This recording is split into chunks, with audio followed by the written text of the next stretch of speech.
Conscious Tea Queen. So I was just listening to your video, Veil of Forgetfulness, and this is fantastic. And you're the only other person that I've actually ever heard articulate it this way.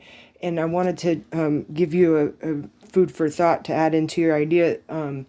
That when we learn things, like you're talking about lifetimes, like when we, and I completely agree, that when we reincarnate, we have to forget who we were to be able to be who we came to be. Because if we can, and something particularly strange about this is people who were famous, you know how you get the doppelgangers, these like they had lots of photographs. So something about their specific face structure. Now this might be a little silly because they might just be, it might be actually more just like of a DNA thing, like because this was a prominent family, you know, we just happened to always see their face throughout time.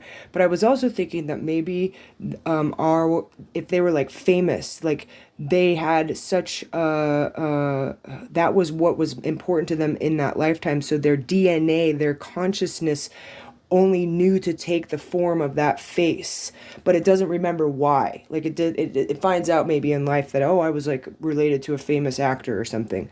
But when learning new things, my theory is that you have to temporarily forget what you already know. And where the mistake is that we think that this is like a finite holding vessel, like a cup, but the cup actually grows. But we have, it's like a muscle. When we work out the muscle and it grows, our vessel and our cup are expands, and the amount of knowledge that we have in us also can expand. It's not a finite thing. And so but in order to learn something new, you have to be able to humble yourself and say, I don't know something, and I have to be able to learn from someone to learn it. That's a first step. And the other thing is what we then learn gets reincorporated into what we already knew, and it like either fits in like puzzle pieces, or it rejects old patterns.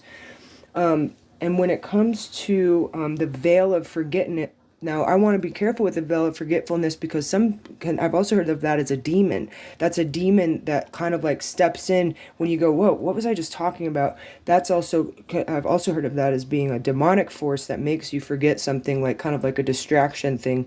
But most of this is matters of awareness. Like if you're aware of yourself, a demon isn't going to be able to have that much of isn't going to have authority over you if you take authority over yourself. But thank you for your video. I'm going to go finish it.